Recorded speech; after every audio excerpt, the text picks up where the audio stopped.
Rekod dari HP dari mana ini rekod nih? Dari titik 3 ada di bawah Titik ini 3. banyak. Nah, ke bawahnya ada Ini recording. Recording. Agak ke paling bawah. hentikan, aktifkan, keterangan bagikan, matikan, papan angka, tampilan. Nggak ada di sini. Rekod. Oh iya. Udah Ustadz, udah saya rekam. Oh iya. Oke, siap. Terima kasih. Kita mulai ya. Bismillahirrahmanirrahim. Assalamualaikum warahmatullahi wabarakatuh. Waalaikumsalam warahmatullahi wabarakatuh. Innal hamdalillah nahmaduhu wa nasta'inuhu wa nastaghfiruh wa na'udzu billahi min syururi anfusina wa min sayyiati a'malina. May yahdihillahu fala mudhillalah wa may yudlil falan tajida lahu waliyyan mursyida. Asyhadu an la ilaha illallah wa asyhadu anna Muhammadan abduhu wa rasuluh alladzi la nabiyya wa la rasula ba'da. Allahumma shalli wa sallim ala nabiyyina Muhammad wa taman nabiyyin wa sayyidul mursalin wa ala alihi wa ashabihi ajmain. Qala Allah Ta'ala fi kitabil karim, a'udzu billahi minasyaitonir rajim. Ya ayyuhalladzina amanu taqullaha haqqa tuqatih wa la tamutunna illa wa antum muslimun. Ma'asyiral muslimin, saudara-saudaraku, Bapak Ibu guru, Ketua Cabang Aikanopan dan juga Ketua Majelis Tabligh Pimpinan Cabang Aikanopan, dan juga ada bersama kita Ketua Majelis Dikdasmen Pimpinan Cabang Muhammadiyah Aikanopan yang kami hormati, dan seluruh peserta KDSM malam hari ini yang dimuliakan Allah Subhanahu wa taala. Pertama kali mari kita menjadikan syukur dan puji kepada Allah Subhanahu wa taala. Atas limpahan rahmat dan karunia-Nya, kita masih dapat melaksanakan kegiatan yang cukup baik ini, kegiatan yang penuh dengan kebaikan, yang insya Allah akan memberikan kebaikan-kebaikan kepada kita. Allah memberikan sakinah, ketenangan kepada kita, karena kita berada dalam majelis yang mulia. Apalagi pada malam hari ini, dengan tema tentang pentingnya mempelajari tajwid yang akan disampaikan oleh narasumber kita pada malam ini, yaitu Ustadz Zulkifli Simatupang. Baiklah, seperti biasa kita memulai sesuatu yang baik dengan berserah diri kepada Allah Subhanahu wa taala, melapaskan basmalah. Bismillahirrahmanirrahim. Bismillahirrahmanirrahim. Terima kasih Bapak Ibu, saudara-saudaraku yang dirahmati Allah Subhanahu wa taala. Selanjutnya mari sama-sama kita dengarkan lantunan ayat suci Al-Qur'an yang akan dibawakan oleh Ustadz Rudi Chandra Sibolon SCI. Kepada Ustadz, falyatafaddal maskura. Bismillahirrahmanirrahim. Assalamualaikum warahmatullahi wabarakatuh. Waalaikumsalam warahmatullahi wabarakatuh. A'udzu billahi minasy syaithanir rajim. Bismillahirrahmanirrahim. Wadhkurullaha fi ayyamin ma'dudat. Faman ta'ajjala fi yawmaini fala ithma alayhi. Wa man ta'akhkhara fala ithma alayhi liman ittaqa. Wattaqullaha wa'lamu أنكم إليه تحشرون ومن الناس من يعجبك قوله في الحياة الدنيا ويشهد الله على ما في قلبه وهو ألد الخصام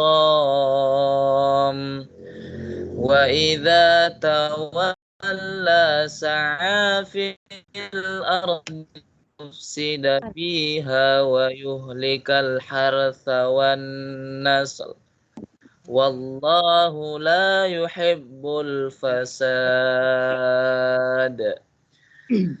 وإذا قيل له اتق الله أخذته العزة بالإثم فحسبه جهنم ولبئس المهاد ومن الناس من يشري نفسه ابتغاء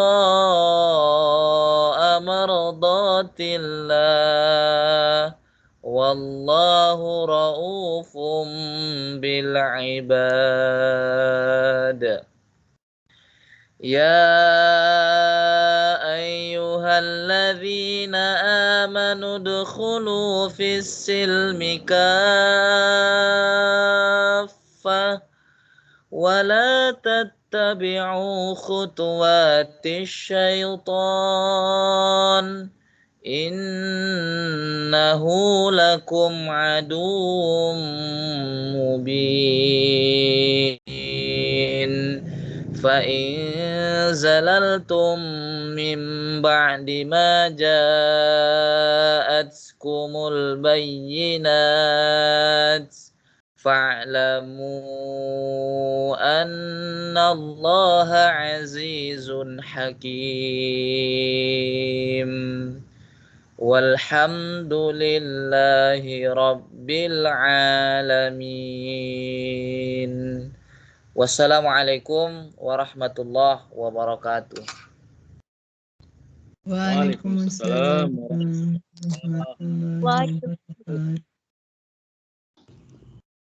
Jazakumullah khairan katsiran ila Ustazuna Rodi Chandra Simbolon SCI yang telah melantunkan ayat-ayat suci Al-Quran. Merupakan kalamullah, mudah-mudahan kita mendapatkan kebaikan dari bacaan-bacaan tadi. Selanjutnya, sebelum kita mendengarkan materi dari Ustazuna Ustaz Zulkifli Simatupang, perlu kami ingatkan bahwa materi pada malam hari ini adalah salah satu materi yang sangat penting dalam kehidupan kita, di mana kita senantiasa beribadah pada Allah Subhanahu wa Ta'ala, yaitu dalam beribadah sholat. Sholat tentunya kita membaca bacaan ayat-ayat Al-Quran, membaca kalamullah, doa-doa, yang di situ, yang doa-doa tersebut adalah menggunakan bahasa Arab. Bahasa Arab yang dalam pembacaannya ada ketentuan-ketentuan yang disebut dengan ilmu tajwid. Maka sangat penting, sangat perlu bagi kita mendalami ilmu tajwid ini agar kiranya ketika kita membaca bacaan sholat tidak salah. Karena ketika kita salah membacanya, baik itu hurufnya dan lain sebagainya, bisa merubah arti dan lain sebagainya. Insya Allah akan panjang lebar dipaparkan oleh Ustazuna Zulkifli Simatupang.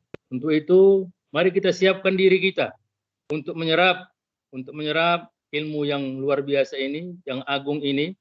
Kita siapkan alat tulis kita siapkan hati kita. Mudah-mudahan Allah mudahkan bagi kita untuk memahami apa yang disampaikan oleh Ustazuna nantinya. Bila Ustazuna, tafadhal mashkura.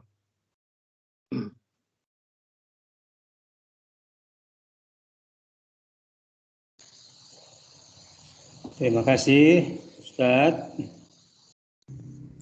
Bismillahirrahmanirrahim.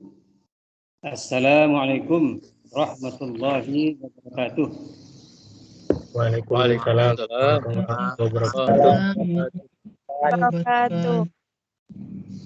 Alhamdulillah Wassalatu wassalamu ala al-mab'uthi rahmatan lil alamin Nabi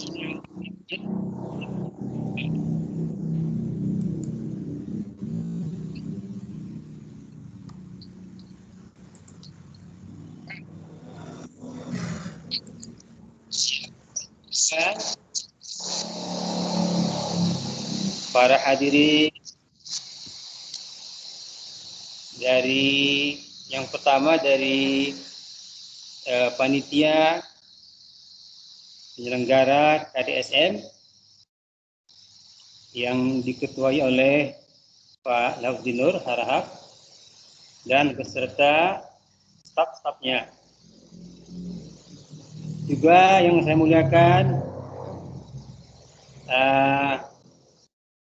para Bapak Ibu guru, baik dari SMP Ahmad Dahlan maupun dari SD Muhammadiyah 1. Dan yang saya muliakan juga teristimewa yaitu Pak Dokter yang sudah hadir lebih duluan kayaknya. Alhamdulillah, malam ini kita diberi Allah Ta'ala kesempatan untuk diberi kesempatan berkumpul untuk mengkaji salah satu dari ilmu syar'i. Jadi berbahagialah kita pada malam ini, kita mendapat kemudahan. Insya Allah, semoga Allah Ta'ala memberi kemudahan bagi saya untuk menyampaikannya. Adapun kebanyakan dari kita adalah teman-teman saya yang saya juga mengenal sudah sangat mendalami ilmu tajwid dari guru-guru. Oleh karena itu ini termasuk murojaah bagi kita ya. Semoga kita diberi Allah semakin diberi kepahaman. Saudara-saudara sekalian, ketahuilah bahwa waktu yang paling baik dari waktu-waktu kita di antaranya adalah saat kita menyibukkan diri mempelajari ilmu syar'i. Ya. Karena barang siapa yang menempuh suatu jalan dalam rangka menuntut ilmu, yaitu ilmu syar'i, maka Allah mudahkan baginya jalan menuju surga. Begitulah Nabi bersabda, "Man salaka tariqan yaltamisu fihi ilman, sahhalallahu lahu bihi tariqan ilal jannah." Dan sebaik-baik ilmu syar'i yang kita pelajari adalah ilmu Al-Quran. Ya, karena Nabi bersabda, "Khairukum man ta'allama al-Quran wa 'allamahu." Sebaik-baik kalian adalah orang yang belajar Al-Quran lalu mengajarkannya. Saudara yang saya muliakan, pada kesempatan kali ini kita akan membicarakan pentingnya ilmu tajwid. Ya, di mana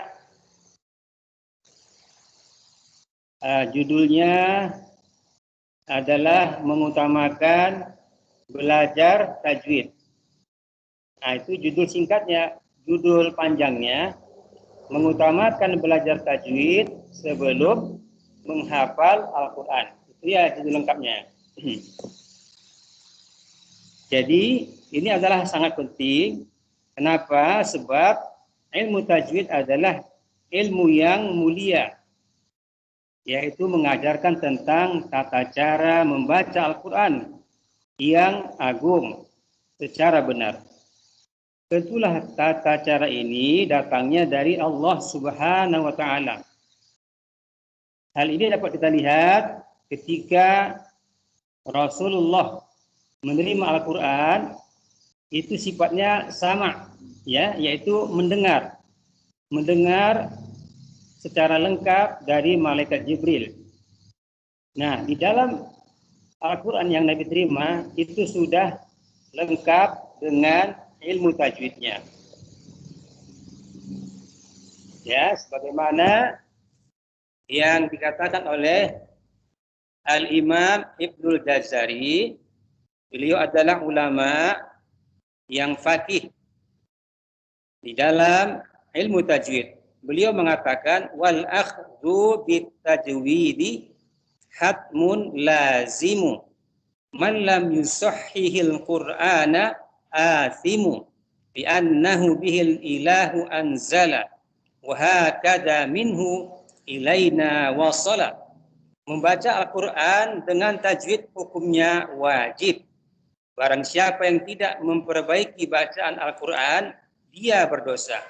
Karena dengan tajwidlah Allah menurunkan Al-Quran. Dan demikian pula Al-Quran itu sampai kepada kita.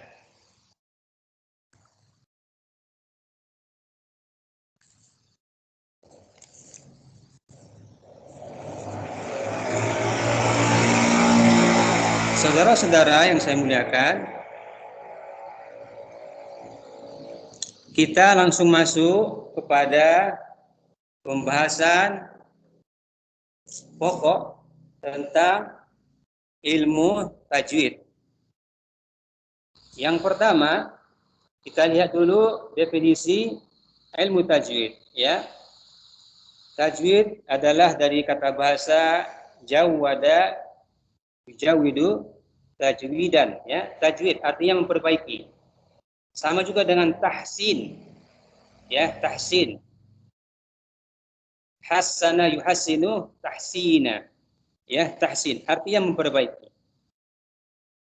Sekalian kita lihat perbedaannya, ya. Tajwid dengan tahsin ada nggak perbedaannya?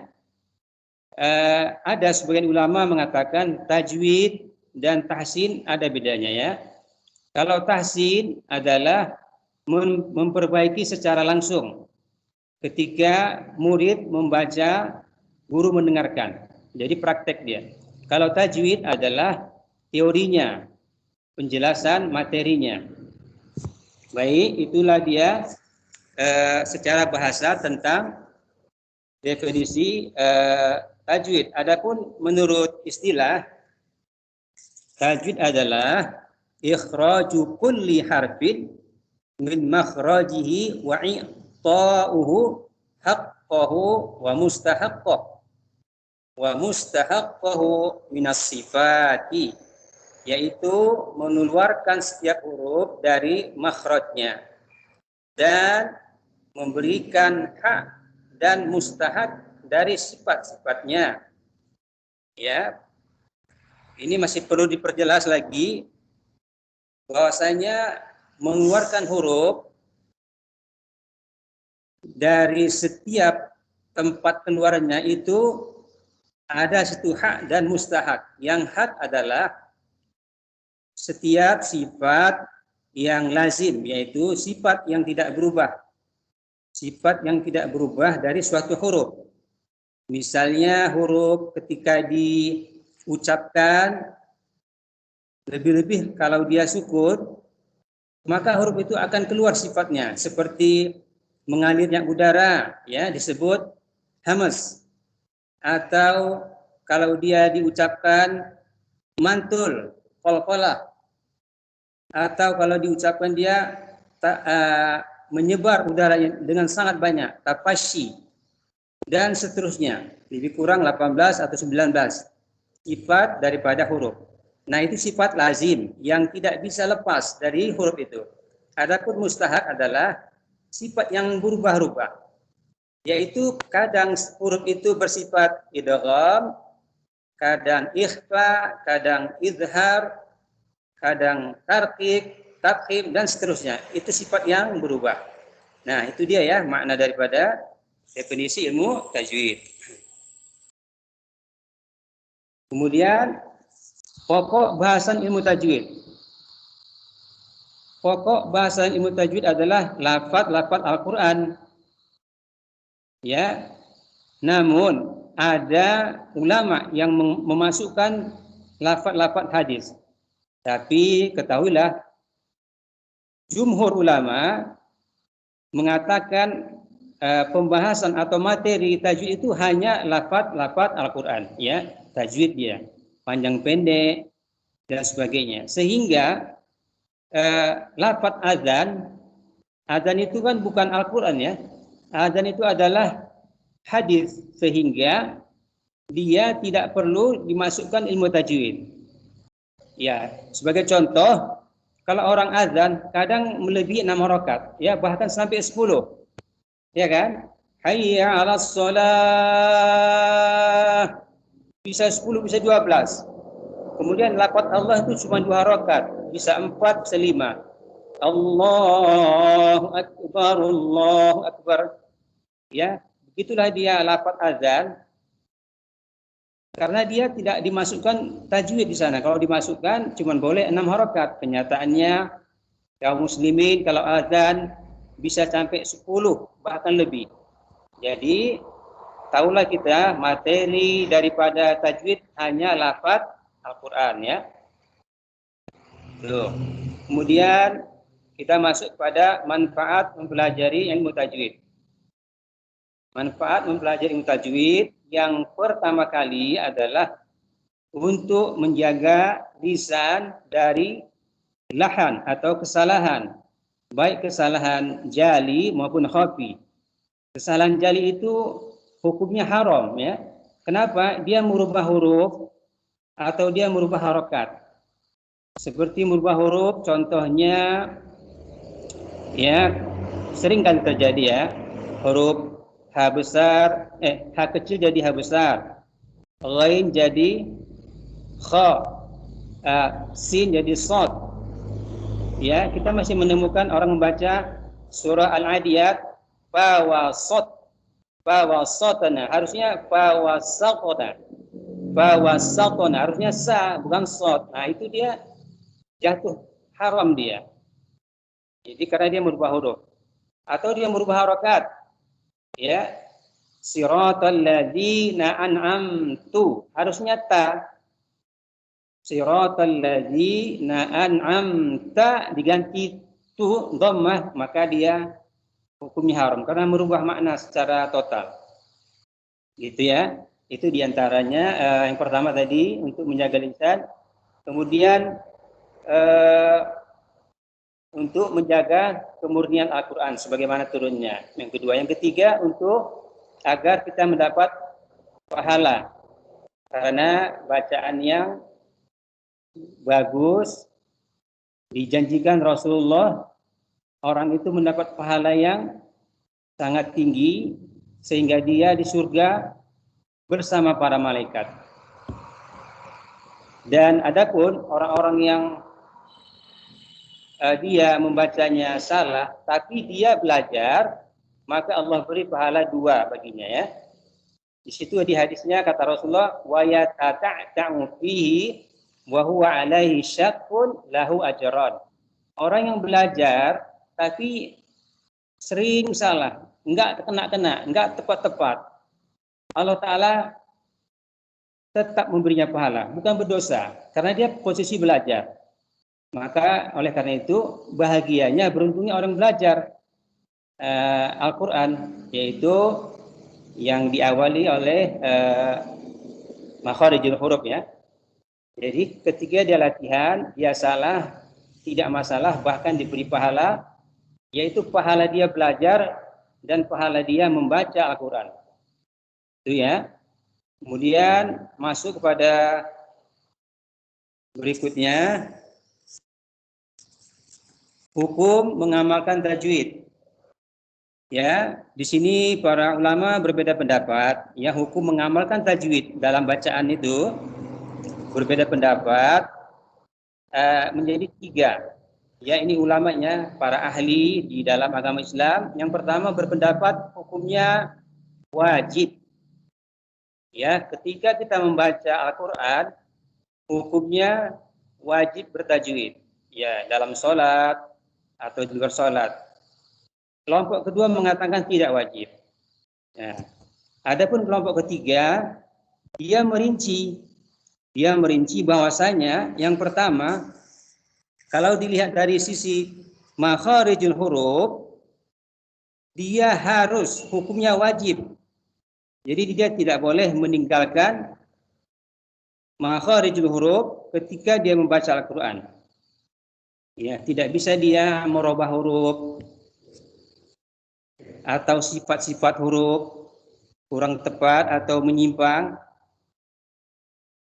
Pendapat ulama yang ketiga ini merincinya. Adapun kalau dia kesalahan khafi, bagi orang awam itu dimaafkan. Tapi bagi yang sudah belajar tidak dimaafkan karena sudah belajar, ya maksudnya yang sudah mungkin ilmu tajwidnya. Ya, itu dia hukum mengamalkan tajwid. Kemudian yang berikutnya adalah permasalahan ilmu tajwid. Ya, maksudnya apa? Yaitu kaidah-kaidah yang terdapat di dalamnya seperti tentang hukum ya, seperti hukum nun sukun, tanwin, mim sukun dan sebagainya. Jadi saudara-saudara, di dalam Al-Quran tajwid itu ada pada 4 keadaan ya, tajwid, yaitu ma'rifatu makharijil huruf, mengenal makharijul huruf, itu yang pertama. Yang kedua, ma'rifatu sifatiha, mengenal sifat-sifatnya. Yang ketiga, ma'rifatu ma yatajaddadu laha bisababit tarkibi minal ahkam, yaitu mengenal hukum-hukum yang muncul bagi huruf dengan sebab tarkib, yaitu susunan hurufnya dengan huruf yang lain. Yang keempat, riyadhatul lisan wa kasratut tikror, latihan lisan dan banyak mengulang-ulang. Nah, itulah dia ilmu tajwid yang ada di Al-Quran. Dan tambahan bagi orang-orang yang belajar adalah hukumnya talaki ya. Setiap orang belajar Al-Quran dia talaki. Kalau dia sudah mendapat ilmu, dia tinggal menambah di luar talaki boleh. Nah, itu dia. Baik, saudara-saudara, kita lihat sedikit tambahan penjelasan para ulama tentang mempelajari ilmu tajwid ini ya. Kita kutip dari seorang syekh di abad ke-7 atau 8, beliau mengatakan tidak ada keraguan bahwasanya umat ini sebagaimana mereka itu beribadah dengan cara memahami makna-makna Al-Quran dan menegakkan hukum-hukumnya, juga beribadah dengan cara memperbaiki lafaz-lafaz dan menegakkan huruf-hurufnya sesuai dengan sifat-sifatnya yang diambil dari para imam qiraah yang bersambung sampai kepada Nabi Sallallahu Alaihi Wasallam, ya, yaitu Nabi menerima Al-Quran dari malaikat Jibril dibacakan, lalu Nabi membacakan pada sahabat, sahabat membacakan pada tabi'in, tabi'in pada tabi'in, dan sampai hari ini bacaan itu sampai kepada generasi kita.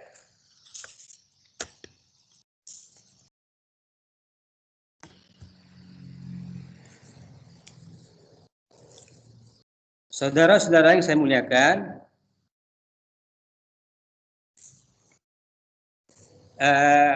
ada ulama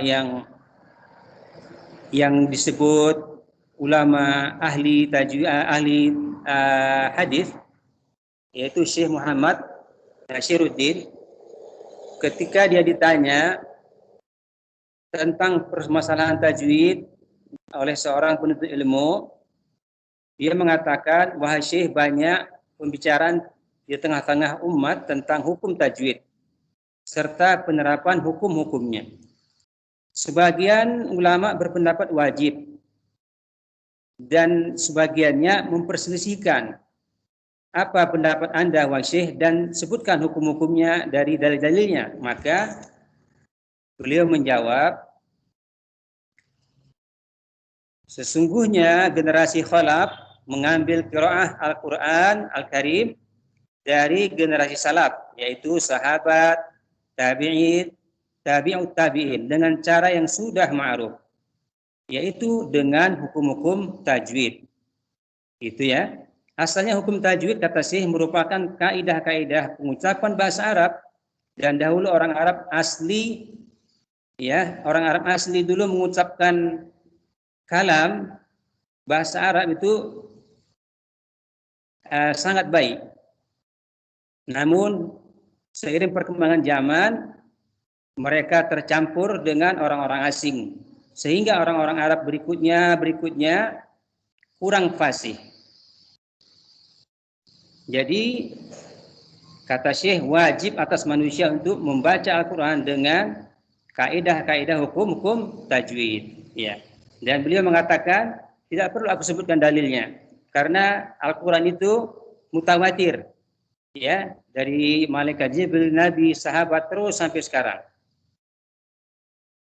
Saudara-saudara yang saya muliakan, jadi inti dari materi kita malam ini masih mengarah kepada tentang mengenal huruf dari sisi tajwid, dari sisi makhraj dan sifat. Ya. Dan pengalaman yang sudah saya alami sendiri, yaitu di tahun 2008 saya berangkat ke Jawa Timur, Magetan. Ya, saat itu usia saya 40 tahun. Saya belajar kepada Al-Ustadz Abu Hazim. Beliau selesai belajar 9 tahun dari Yaman. Maka ketika saya sampai, saya diturunkan untuk membaca alif, ba, ta sampai berbulan-bulan. Ya, alhamdulillah saya pun bersemangat. Lalu saya baru boleh menyetor hafalan kepada guru itu. Ya, sebelumnya saya cuma dikasih muridnya, belum boleh menghadap dia gitu. Kemudian tahun 2016 saya mengirim anak saya ke Banda Aceh. Saat itu dia umur 10 tahun.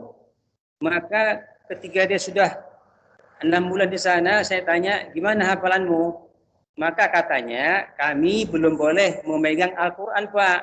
Sampai kami harus lulus 5 jilid tentang abata, 5 jilid. Jadi mereka selama sekolah di situ harus lulus 5 jilid Iqra. Belum boleh megang Al-Quran. Jadi 6 bulan lebih, alhamdulillah dia termasuk cepat karena sudah saya bekali. Jadi beberapa tempat yang saya lihat sendiri, mereka belum membolehkan muridnya untuk menghafal. Walaupun sudah SMP masuk atau SMA, dia turun seperti yang saya alami. Turun lagi balik ke abata sampai kena huruf-hurufnya baru boleh menghafal. Nah, itu yang saya alami.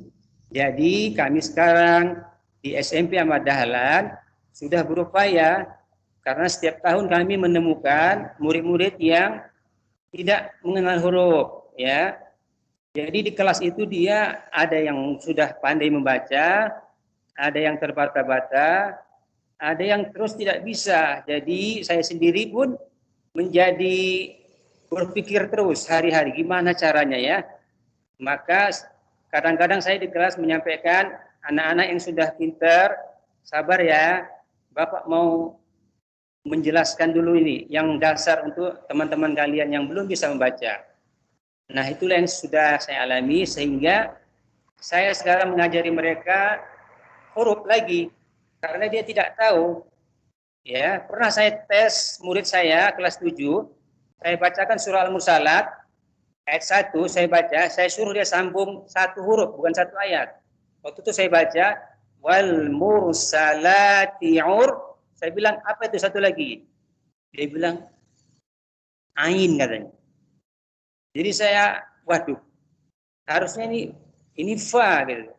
Nah, seterusnya alhamdulillah terus hari-hari saya berusaha sudah berubah dalam tempo seminggu ada perubahan. Jadi sekolah kita SMP Ahmad Dahlan berusaha untuk mendahulukan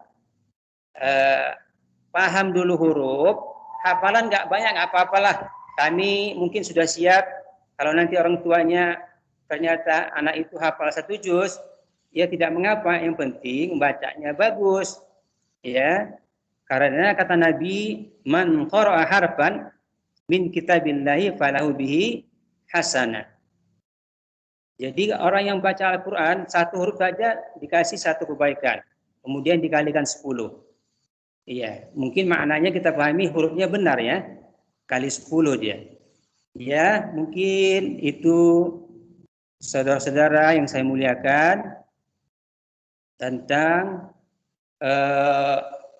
materi ini. Terakhir saya tutup dengan membacakan hadis ya, bahwasanya Rasulullah memerintahkan kepada para sahabat untuk mengambil bacaan dari 4 orang. Ya, padahal yang disuruh itu ya sahabat juga dan mereka orang Arab. Ya, Nabi mengatakan ya, dari Abdullah, ini terjemahannya langsung, dari Abdullah bin Amr bin As berkata, saya mendengar Rasulullah sallallahu alaihi wasallam bersabda, mintalah kalian bacaan Al-Quran dari 1 Abdullah bin Mas'ud. Ini adalah sahabat yang tinggal bersama Nabi sejak kecil. Yang kedua Salim, Maula Abi Hudzaifah. Yang ketiga Ubay bin Ka'ab. Yang keempat Mu'ad bin Jabal. Ya, berkata rawi hadis yaitu Abdullah, saya tidak tahu Nabi memulai dengan Ubay atau Mu'ad bin Jabal. Ya, hadis ini diriwayatkan oleh Imam Bukhari dan Imam Muslim. Ya, begitu saudara-saudara, kurang lebih saya mohon maaf. Saya sudahi. Wassalamualaikum warahmatullahi wabarakatuh. Waalaikumsalam. Luar biasa, terima kasih Ustadz yang telah menyampaikan materi tentang pentingnya kita belajar Al-Quran atau mengutamakan belajar tajwid sebelum menghafal Al-Quran. Jadi yang saya tangkap dari materi yang disampaikan Al-Ustadz, ada 2 hal yang penting yang kiranya bisa memotivasi kita untuk terus belajar Al-Quran. Yang satu, adanya ancamannya maksudnya di sini adalah ketika kita salah membaca Al-Quran, maka akan salahlah artinya yang kita bacakan. Tentunya kalau kita salah membaca Al-Quran ketika sholat, bisa menyebabkan tidak sahnya sholat kita. Namun, di lain ada kabar gembira ketika kita benar membaca Al-Quran, itu ada pahala. Bahkan dalam satu diberikan 1 pahala sekali kebaikan ya. Baiklah Bapak Ibu, saudara-saudaraku yang dirahmati Allah Subhanahu wa taala. Mari kita selanjutnya kita buka sesi tanya jawab. Silakan kepada Bapak Ibu yang ingin bertanya tentang materi kita ini kepada Ustadz. Kami persilakan waktu pada peserta ADSM malam ini. Silakan. Mau bertanya bisa langsung, bisa di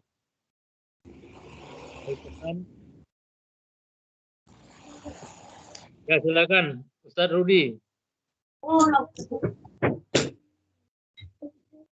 Assalamualaikum warahmatullahi wabarakatuh. Waalaikumsalam warahmatullahi wabarakatuh. Syukron Ustadz telah memberikan saya waktu untuk bertanya. Ini sebenarnya bukan bertanya Ustadz, hanya ingin memperjelaskan saja sebenarnya. Apakah kalimat Allahu Akbar pada saat kita sholat itu termasuk lafaz dalam hadis atau dalam Al-Quran? Karena beberapa saya temukan contoh bangkit dari apa ya, ataupun dari berdiri mau menuju ke turun ke sujud itu Allahu Akbarnya itu Allahnya itu melebihi dari dua atau 4 harkat sampai mungkin 6, 7, 8 begitulah seterusnya Ustaz. Begitu juga dia ketika bangkit dari sujud itu untuk melaksanakan rakaat kedua. Allahu Akbar. Nah, itu yang ingin saya. Begitulah Ustaz. Ya. Baik, terima Iya. kasih. Langsung dijawab Ustaz Jul, silakan. Ya. Syukron, terima kasih Ustadz Rudi. Ya, alhamdulillah. Insya Allah kita sama-sama tahu praktek sholat adalah dari Nabi ya. Jadi kan hadis itu ucapan, ya kan, perbuatan dan persetujuan. Itulah disebut hadisnya. Lalu adzan atau sholat adalah dia hadis. Sallu kama ra'aitumuni usolli. Jadi dia sholat sehingga yang saya tahu tidak mengapa ya. Memang guru saya waktu itu didebat oleh para penuntut ilmu dari Al-Jazair. Kata guru saya memang orang itu sangat keras. Karena guru saya di Yaman itu adalah muadzin. Karena dia qori dari Jawa Timur. Belajar ke Yaman. Dia cepat terkenal. Jadi dia disuruh muadzin, kadang imam. Nah, dia didebat karena lafadznya kok panjang kali. Dia bilang tidak mengapa, ini bukan Al-Quran. Ini di luar Al-Quran, begitu dia. Ya mungkin itu saja. Wallahu a'lam. Terima kasih. Syukron Ustaz. Terima kasih. Mudah-mudahan bisa menjawab pertanyaan Ustaz Rudi. Untuk yang lain silakan. Pak Kolik, silakan Pak Kolik, mau bertanya? Pas Pak Ustadz, pas. Nanti langsung diundang aja Ustadz Jul pengajian di Kuala Selatan. Allah. Ya, yang lain. Dr. Ivan.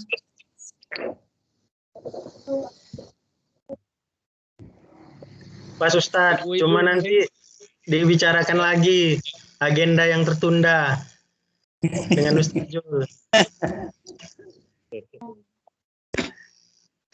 Jadi kita ini pada malam hari ini belum masuk materi ilmu tajwidnya. Ini baru tahap motivasi Ustaz ya. Motivasi agar kita bersemangat untuk mempelajari ilmu tajwid. Ngapain kita harus belajar ilmu tajwid? Nah, itu tadi sudah disampaikan oleh Ustaz Jul. Ya, disampaikan tadi. Tentunya masing-masing kita setelah mendengar penjelasan tadi harusnya lebih bersemangat lagi mempelajari ilmu tajwid. Ya, silakan yang lain jadi nama. Ada Ustadz Abdul Haris itu. Ya. Mualim. Ustaz Abdul Haris, silakan. Mualim.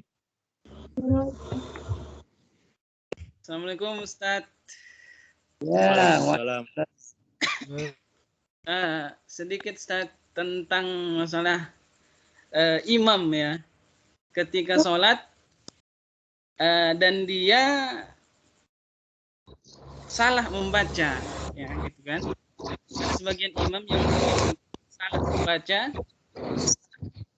dan ya, tunggu Ustaz. ketika imam salah membaca kan kita dianjurkan untuk memperbaiki. Nah, kesalahan yang bagaimana yang mesti diperbaiki oleh makmum? Apakah tadi lahnun jali atau lahnun khafi? Gitu Ustaz. Nah, berarti pertanyaannya apa sikap makmum ketika mendapati imam bacaannya salah gitu ya Ustaz ya? Ya Ustaz, apa namanya? Kesalahannya apakah dialah nun khafi ataulah nun jali yang mesti diperbaiki, ataulah nun khafi ini biarkan saja dulu, atau bagaimana Ustaz? Ya, nah, baik, terima kasih. Mudah-mudahan saya bisa menjawabnya. Bismillahirrahmanirrahim. Telah diterangkan pertama, orang-orang yang sudah belajar tajwid, dia sudah mendapatkan ilmunya, maka dia tidak boleh meninggalkan ilmu tajwid. Hukumnya haram dia. Jadi itu kalau imam yang sudah belajar ya. Jadi walaupun dia salahnya kecil, tetap diingatkan. Tetap diingatkan, apalagi salah yang besar ya, kita langsung membaca apa yang tersilap dari bacaan imam tadi ya. Iya, itu kan ulama kan orang-orang yang awam itu salah khafi dia dimaafkan gitu ya. Gitu. Dan mungkin kita sama-sama tahu Rasulullah pernah lupa ya membaca, para sahabat segan mengingatkan. Maka setelah sholat Nabi bilang, kenapa tidak diingatkan tadi? Ya mungkin Ustaz Aris hafal hadisnya, ya cuman saya sampaikan secara makna saja. Jadi kalau salahnya jali sudah pasti ya, kita berusaha untuk masuk langsung mengingatkan imamnya. Gitu ya. Mungkin itu aja Ustaz Aris. Gimana Ustaz Aris? Malim, cukup? Cukup Ustaz. Syukron. Alhamdulillah. Selanjutnya ini Ustaz Bunaya. Silakan Ustaz Bunaya. Assalamualaikum warahmatullahi wabarakatuh, Ustaz. Waalaikumsalam. Waalaikumsalam. Yang ingin saya tanyakan, Ustaz, bagaimana kita menegur imam, tapi imam ini usianya mungkin di atas kita sedikit, dia lebih tua. Jadi dalam menegur itu ada istilah menegur dengan cara beradab. Jadi bagaimana kita cara menegur imam yang kita, Ustaz? Begitu lah. Menegurnya dalam sholat apa di luar sholat? Di dalam sholat, Ustaz. Ya, kita langsung kita masuk ya. Misalnya dia salah baca atau melompat ayat atau keliru kan, langsung masuk kita. Langsung kita masuk mengasih tahu bacaan yang benarnya apa gitu. Ya, tidak Nabi tadi sahabat langsung diingatkan kepada Nabi. Ya itulah belajar.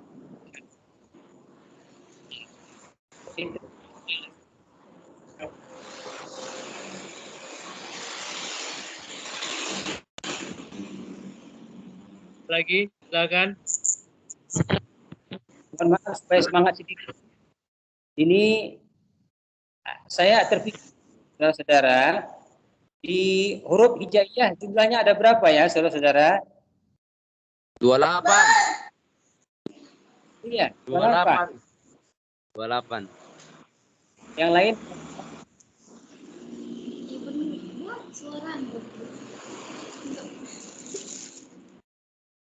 Ustaz Rudi. Mohon maaf. 29 Ustaz, tambah hamzah. Tapi sebenarnya 28 juga bisa. Oh gitu, 28, 29. Pak Alwi, berapa Pak Alwi? Huruf hijaiyah, Pak Dokter. Berapa jumlah huruf baca tajim sampai iya? 30. Nah, 30 ya. 30, Masya Allah. Tapi, saudara-saudara, faktanya kita kalau belajar tajwid, hurufnya enggak 30. Nanti kita kalau belajar, hukum, temukan hukum apa? Lalu, kemana yang dua?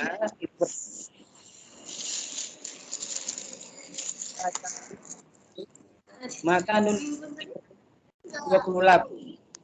Kemana yang kedua? Saya jawab, saya kasih senyum.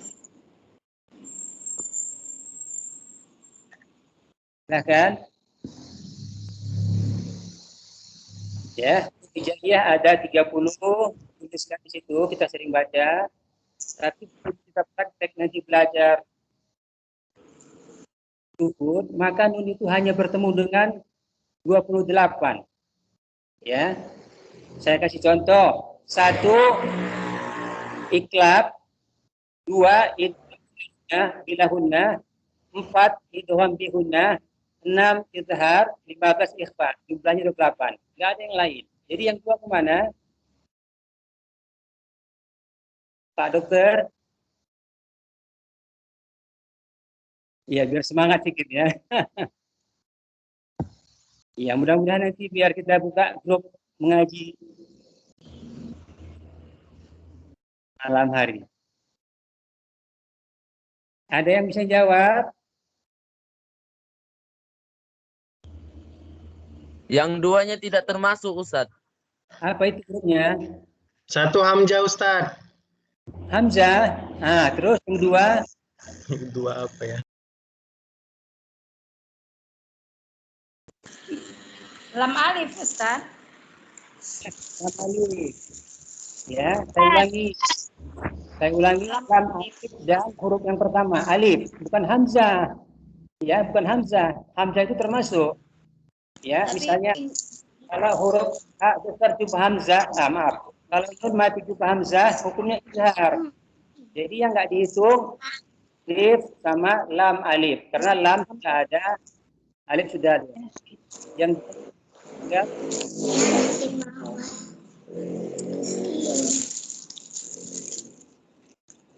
Suaranya. Bosok. Enggak, bosok.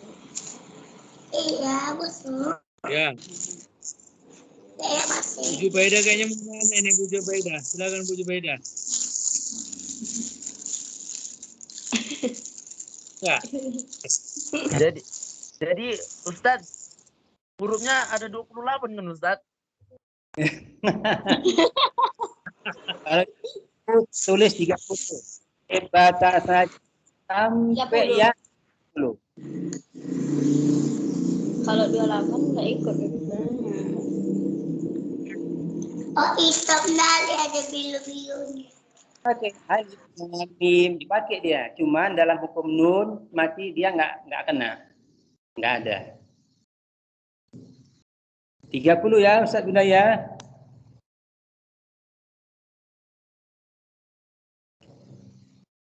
Terima kasih. Ada yang lain? Masih ada waktu kita. Sampai jam berapa ini biasanya, Ustaz Rudi?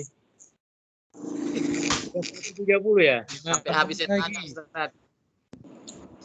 Ya?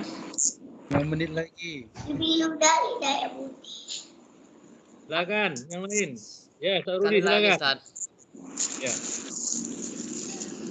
Betul. Oke, Ustaz. Kita ini sekedar sharing. Iya. Ana beberapa kali sholat di masjid kita di Takwa Barat, Takwa Timur, dan masjid-masjid yang lain, sering saya dapati bahwa ketika imam sholat itu lupa pada bacaan yang dia baca, itu karena ayat ataupun surat itu familiar, semua jamaah hafal, lalu lantas jamaah ini semuanya langsung merespon begitu kan? Apakah nih gimana? Kalau yang menurut saya 3 orang yang di belakang imam sebenarnya yang mengingatkan itu. Bergantianlah mereka kira-kira seperti itu. Namun karena mungkin jamaah kita memang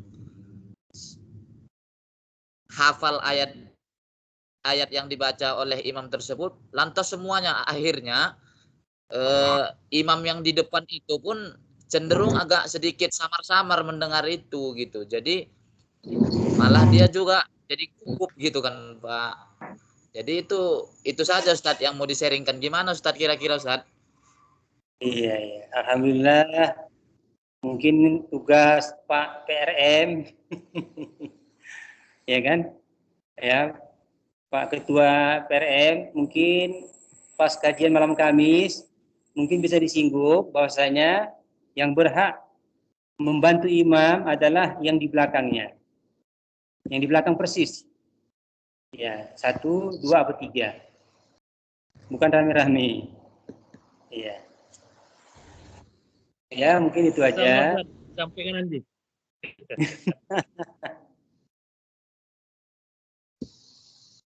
Iya. Ustaz Bunaya, Ustaz, silakan syukron. lagi. Ya. Assalamualaikum Ustaz. Ya.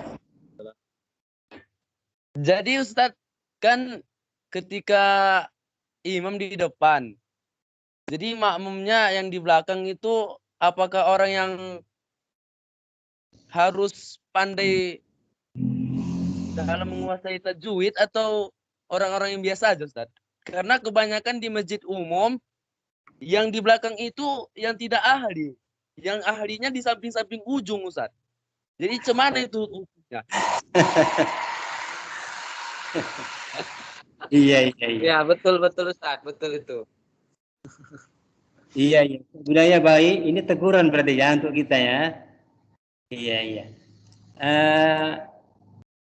Wallahu a'lam bishawab. Terkadang terpenuhi di belakangnya ada, kalau di masjid, mohon maaf, kalau masjid Al-Faruq itu biasanya yang di belakang imam biasanya yang juga biasa jadi imam. Kalau di Al-Faruq ya. Tapi saudara-saudara, saya sudah sendiri di beberapa masjid sudah saya beranikan untuk bicara kepada imamnya. Imamnya pun nggak mau belajar. Saya bilang, ini loh Pak cara bacanya, terlalu parah kesalahannya. Jadi saya pun nggak enak hati gitu, takut saya berdosa kalau mendiamkan. Kalau kita tegur itu nggak mudah, dia bisa terima, bisa tidak. Gitu ya. Jadi saya pernah menegur di antaranya surah Al-Alaq itu dibaca langsung rusak maknanya ya. Ya seperti ayat 6 itu ya. Kalla innal insana la yatgha. La-nya pendek. Dia membaca la yatgha. Ya, saya tunggu sampai habis orang. Saya ingatkan baik-baik. Dia bilang terima kasih. Jadi, coba sudah 2 kali lah dalam beberapa bulan gitu. Bukan itu, surat-surat yang lain saya kasih tahu juga. Nah, kalau kita jalan-jalan di masjid lain nggak sengaja, kita jumpai masih banyak imamnya kurang ya. Jadi saya beranikan diri kepada 2 kepala desa sudah saya datangi agar bisa membuat pelajaran tajwid. Nah, itulah saya mencoba. Pelajaran tajwid memanggil guru yang lain. Saya sebutkan waktu itu orang-orang yang paling terkenal di sini. Ya, demikian. Terima kasih. Terima kasih Ustaz. Baik, pas 21.30 waktu kita. Jadi saya juga Ustaz, jangan segan-segan menegur saya Ustaz kalau salah. Walaupun ketika saya jadi imam, kalau nampak saya Ustaz Jul ada di belakang, mulai gemeter kaki saya itu. Wah gawat ini. Gawat. Pokoknya ada Ustaz Jul. Ya syukurlah Ustaz Jul datangnya belakang-belakangan. Jadi nggak ketahuan begitu. Ada beliau nggak tahunya gitu ya. Masyaallah. Ini juga kalau ada silakan ada satu lagi Sajul. Iya. Ada mau nanya. Silakan. Oh iya. Sama-sama Ustaz, yo, sama-sama Ustaz. Silakan Bu. Ya, silakan Bu. Langsung. Assalamualaikum Ustaz. Waalaikumsalam. Meminta pendapatnya nih Ustaz. Kebetulan saya kan mengajar di SD Muhammadiyah 1 di kelas 1 Ustaz. Jadi di sini kami menekankan kepada anak-anak itu ya itu tadi tentang makhrajul huruf biar pasti begitu kan Ustaz. Jadi apakah memang harus kami tekankan terus sampai betul-betul pas begitu Ustaz? kami paksakan atau gimana Ustadz, anak kelas 1 ini?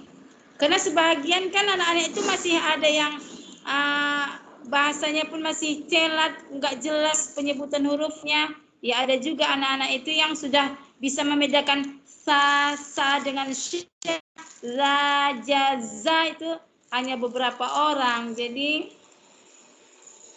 gimana caranya Ustadz? Apakah memang 1 tahun ini metodenya itu harus begitu kami buat Ustadz? Yang harus betul-betul fasih nanti penyebutan hurufnya. Gimana Ustadz? Karena kan kadang ada juga tuntutan orang tua ini hafalannya itu harus banyak kan begitu. Sementara ya seperti kata Ustadz tadi, anak-anak ini kan penyebutan hurufnya itu kurang begitu. Iya. Kami target setengah tahun ini Ustaz, 1 semester. Kira-kira kalau nggak dapat memang harus kita betul-betul 1 tahun ini. Gimana gitu Ustaz? Gimana pendapat Ustaz kira-kira? Iya, iya. Itu aja Ustaz, syukran. Ya. Langsung saya lihat. Ya langsung. Silakan. Baik. Alhamdulillah.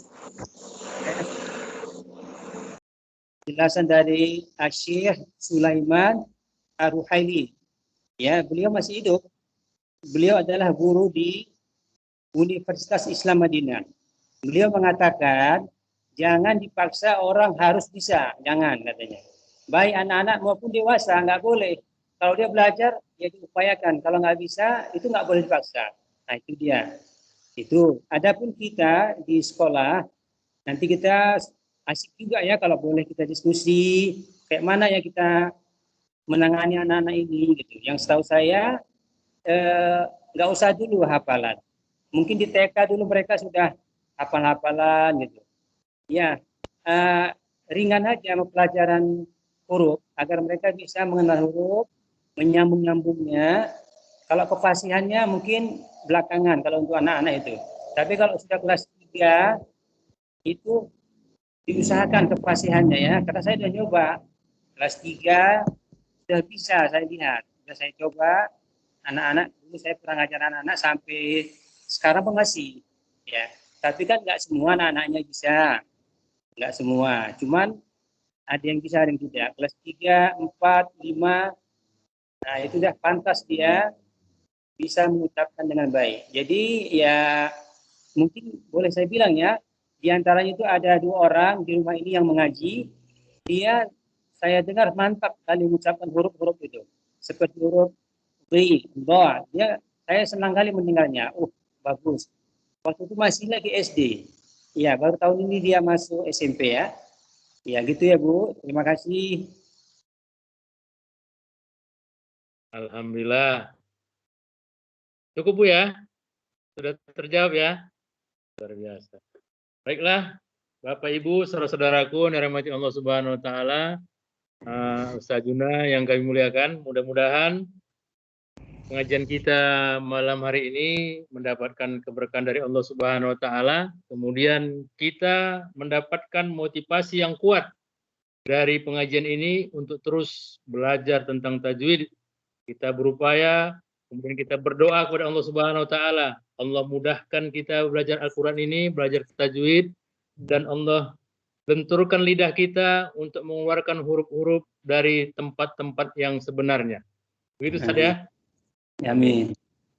Baiklah, Bapak Ibu, saudara-saudaraku yang dirahmati Allah Subhanahu wa taala, mari kita tutup pengajian kita ini dengan melafazkan doa kunutis. Allahumma kemudian mari kita ucapkan juga hamdalah. Alhamdulillahirabbil alamin. Saya sebagai pembawa acara tentunya di sana sini banyak kekurangan, apalagi kekurangan saya tidak bisa berpantun ya Pak Alwi ya. Jadi nggak ada pantun-pantun malam ini Pak Alwi. Jadi saya tutup saja dengan salam dan kita. Assalamualaikum warahmatullahi wabarakatuh. Waalaikumsalam warahmatullahi wabarakatuh.